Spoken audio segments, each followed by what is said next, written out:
गीता में अनासक्ति योग के बारे में बात करेंगे। योग शब्द के कई अर्थ होते हैं। व्याकरण की दृष्टि से योग शब्द 3 धातुओं से बनता है।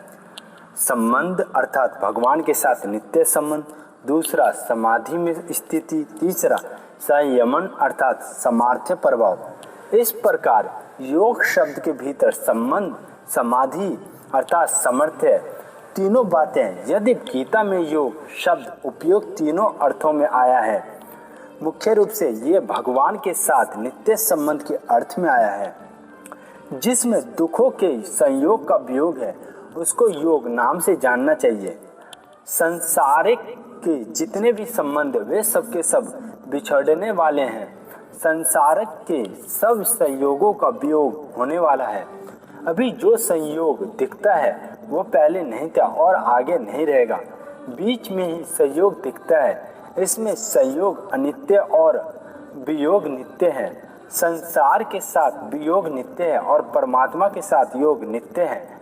अतः संसार के साथ वियोग ही परमात्मा के साथ योग है और परमात्मा के साथ योग ही संसार के साथ वियोग है। हम माने चाहे ना माने, स्वीकार करे चाहे ना करे, दृष्टि डाले चाहे ना डाले, परंतु भगवान के साथ हमारा संबंध नित्य है। हम नित्य संबंध का हमें अनुभव क्यों नहीं हो रहा है? कारण कि जिनका वियोग नित्य है उनमें हमने आसक्ति कर ली है। हम जानते हैं कि शरीर, धन संपत्ति, परिवार, आदर सत्कार, मान अपमान आदि रहने वाले नहीं है, प्रत्युत जाने वाले हैं। इनका वियोग निश्चित है। फिर भी हमने भूल से इन चीजों में प्रियता पैदा कर ली है, अर्थात इनमें आसक्ति कर ली है कि इनके साथ हमारा संबंध नित्य बना रहे।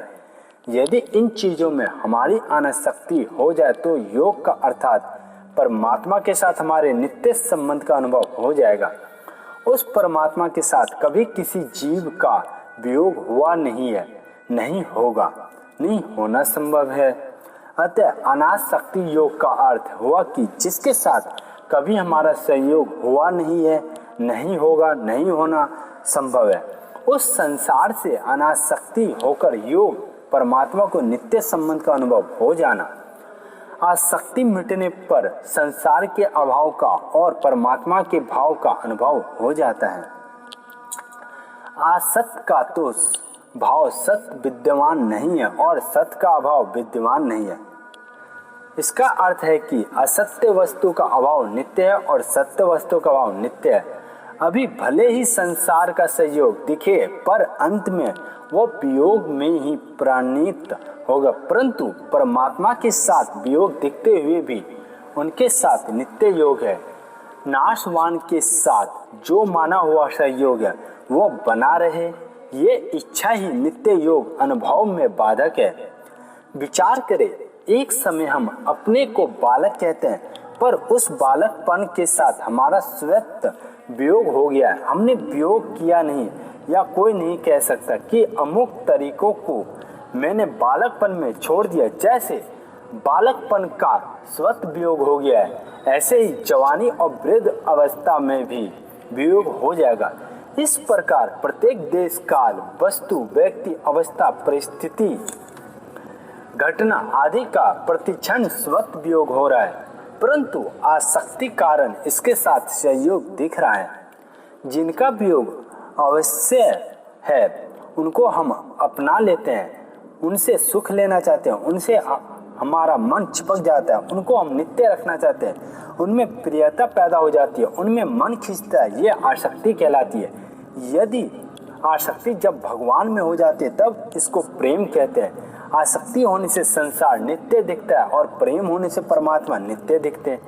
आजकल लोगों ने सांसारिक आसक्ति का नाम प्रेम रख दिया है। ये बहुत बड़ी गलती है। प्रेम सदा अविनाशी में ही होता है, नश्वान में नहीं।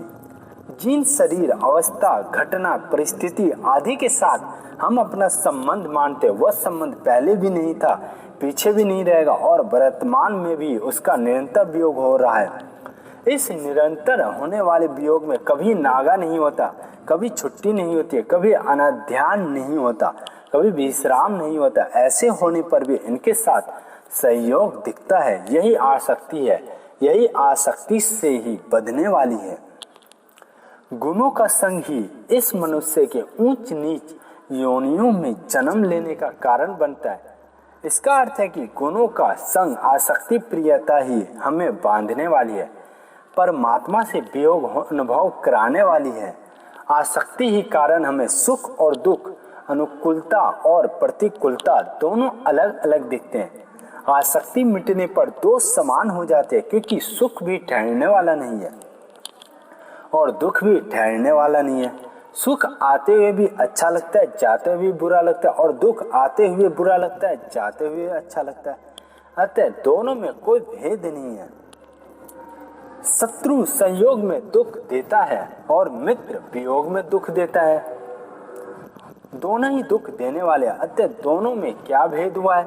आसक्ति ही इन दोनों में भेद पैदा करती है और यही संसार में बांधती है। अनासक्त होते ही भगवान के साथ नित्य संबंध का अनुभव स्वतः हो जाता है और भगवान के साथ संबंध जोड़ने से आसक्ति मिट जाती है। कर्म योग, ज्ञान योग आसक्ति का नाश करते हैं और आसक्ति का नाश होने पर भगवान के साथ संबंध हो जाता है। भक्ति योग भगवान के साथ संबंध जोड़ता है और संबंध जुड़ने पर सांसारिक आसक्ति का नाश हो जाता है। इसलिए गीता ने योग की दो परिभाषाएं दी है। इसका अर्थ है संसार के वियोग का नाम भी योग है और परमात्मा के नित्य योग का नाम भी योग है। संसार का वियोग नित्य निरंतर रहता है और परमात्मा का योग नित्य निरंतर रहता है। जो नित्य निरंतर रहता है उसी को समता कहते हैं। वह समता परमात्मा का स्वरूप है। संसार का वियोग होने पर परमात्मा के योग का अनुभव हो जाता है और परमात्मा के योग का अनुभव होने पर संसार के साथ वियोग हो जाता है।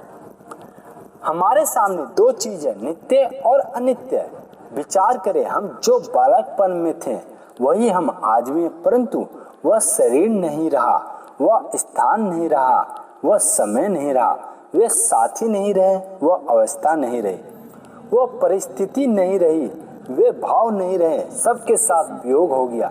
जैसे गंगा जी का प्रवाह नित्य निरंतर बहता रहता है, ऐसे ही संसार नित्य निरंतर बह रहा है, एक क्षण भी स्थिर नहीं होता है, नित्य निरंतर बहते हुए अभाव में जा रहा है। हम जितने वर्षों के हो गए उतने ही वर्ष बीत गए।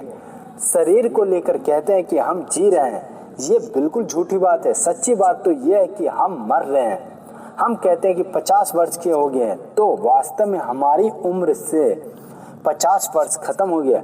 अब बाकी कितनी उम्र है इसका तो पता नहीं, पर 50 वर्ष तो मर ही गए, इसमें संदेह नहीं है। जब जन्मदिन आता है तब हम बड़ा आनंद मनाते हैं कि आज हम इतने वर्ष के हो गए। वास्तव में इतने वर्ष के हो नहीं गए, इतने वर्ष मर गए हैं। इसका अर्थ है कि शरीर और संसार के साथ हमारा नित्य निरंतर वियोग हो रहा है। इस वियोग का हम अनुभव कर ले तो परमात्मा के नित्य योग का अनुभव हो जाएगा। एक दृष्टांत दिया जाता है कि आपके घर लड़का भी जन्म लेता है और लड़की भी।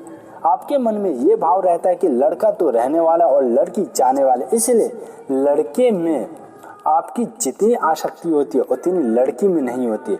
लड़की घर पर रहने वाली नहीं है, ऐसा निश्चय होने पर उसका उतना मोह नहीं रहता। इसी तरह शरीर, पदार्थ, धन संपत्ति, आदर सत्कार, मन बढ़ाई आदि सब की सब कन्या है जो आपके साथ रहने वाली नहीं है। संसार मात्र आपसे निरंतर अलग हो रहा है। ये अलग होना कभी बंद नहीं होता। अंत में संसार का वियोग हो जाएगा। ये बिल्कुल अलग बात है। ब्रह्मा की आयु से भी अधिक आयु मिल जाए तो भी संसार का सहयोग किसी का भी कभी रह नहीं सकता। ऐसे होने पर भी आसक्ति के कारण संसार का संबंध स्थिर प्रतीत होता है। इस आसक्ति को मिटाना ही मनुष्य का खास उद्देश्य है और इसमें मनुष्य जन्म की सफलता है, क्योंकि अन्य जन्मों में ऐसा विवेक संभव नहीं है। मन से वस्तुओं को अपना मानना ही ममता है। बाहर से व्यवहार मात्र में वस्तुओं का अपना मानना ममता नहीं है। व्यवहार में अपने का संबंध केवल सेवा के लिए ही रखना है। केवल एक दूसरे की सेवा के लिए माना हुआ संबंध बंधन कारक नहीं होता। अपने स्वार्थ के लिए माना हुआ संबंध ही बांधने वाला होता है। संसार के साथ हमारा संबंध टिक नहीं सकता और परमात्मा के साथ हमारा संबंध मिट नहीं सकता, परंतु नाशवान में आसक्ति के कारण हमें परमात्मा के साथ अपने संबंध का भान नहीं होता। नाशवान में आसक्ति होने पर भी निरंतर नाशवान ही नाशवान का संबंध दिखता है। प्रश्न उठता है कि नाशवान की आसक्ति का नाश कैसे हो? तो दोस्तों, इसका उत्तर है, इसका बड़ा सीधा सरल उपाय है कि जिनके साथ हमारी आसक्ति है उनकी सेवा करें और बदले में उनसे मान आदर सेवा सत्कार एहसान आदि कुछ भी ना चाहे। जिन व्यक्तियों में अपनापन है उन व्यक्तियों की सेवा करें, जिन पदार्थों में अपनापन है उन पदार्थों की सेवा लगा दे। शरीर में अपनापन है तो शरीर से परिश्रम करके सेवा करें। जितना जितना दूसरों का सुख पहुंचाने का भाव पैदा हो जाएगा उतना उतना हमारा वस्तुओं के साथ संबंध विच्छेद हो जाएगा। जब अधिक मास आता है तब बहनें माताएं दान करने के लिए थालियां गिलास कटोरी लोटा छाता आसन कपड़ा आदि वस्तुएं इकट्ठा करती है। उनमें से एक कटोरी भी कोई बालक ले आता है तो वो कहती है कि अरे ये देने की चीज है, अपनी चीज नहीं है, अपने ही पैसों से खरीदी हुई है और अपने ही घर में रखी हुई होने पर भी हम उसको अपनी नहीं मानते और अपने काम में नहीं लाते। इसी तरह ये सब की सब वस्तुएं सेवा के लिए है, अपने सुख भोगों के लिए नहीं है। ऐसा निश्चय कर ले तो इस विषय में आसक्ति ही मिट जाएगी। इस मनुष्य शरीर का फल सुख भोगना है ही नहीं, ये तो केवल दूसरों को सुख पहुंचाने के लिए, दूसरों की सेवा करने के लिए ही है। अगर हम सेवा में लग जाएं, मात्र प्राणियों के हित में हमारी प्रीति हो जाए तो आसक्ति मिट जाएगी। एक सिद्धांत है कि जो आदि और अनंत है वह वर्तमान में भी है तथा जो आदि और अनंत नहीं है वह वर्तमान में भी नहीं है। अगर वर्तमान में हम 80-90 वर्ष के हैं तब 90 वर्ष पहले ये शरीर घर धन हमारा नहीं था और 90 वर्ष 100 वर्ष के बाद हमारा नहीं रहेगा। अतः वर्तमान में भी ये हमारा नहीं है, इसका निरंतर वियोग हो रहा है, परंतु परमात्मा के साथ हमारा संबंध पहले भी था, आगे भी रहेगा और वर्तमान में भी रहेगा। परमात्मा अंश होने से उनके साथ हमारा निरंतर योग है। सुख होने के लिए हम नाशवान से संबंध जोड़ लेते हैं, इसका नाम आसक्ति है। हम सुख लेना नहीं प्रत्युत सुख देना है। अगर हम केवल दूसरों का सुख पहुंचाने में, दूसरों का हित करने में, दूसरों की सेवा करने में लग जाए तो हमारी आसक्ति मिट जाएगी। परंतु गलती ये होती है कि हम सुख लेने के लिए दूसरों के सुख पहुंचाते हैं। जैसे व्यापारी मुनाफे के लिए वस्तुएं खरीदता है और मुनाफे के लिए बिक्री करता है, ऐसे ही हम अपने सुख के लिए दूसरों से संबंध जोड़ते हैं और अपने सुख के लिए संबंध तोड़ते हैं। इस प्रकार हमने अपने सुख को ही पकड़ रखा है, ये आसक्ति है। हमें नाशवान सुख नहीं लेना है, अविनाशी सुख लेना है। ये अविनाशी सुख अनंत नित्य प्राप्त है। जैसे पृथ्वी पर रात और दिन होते हैं पर सूर्य में ना रात है और ना रात के साथ रहने वाला दिन, वो तो नित्य दिन है। ऐसे ही संसार में सुख और दुख दो होते हैं, पर परमात्मा में ना सुख है ना दुख है, प्रत्युत नित्य सुख और आनंद ही है।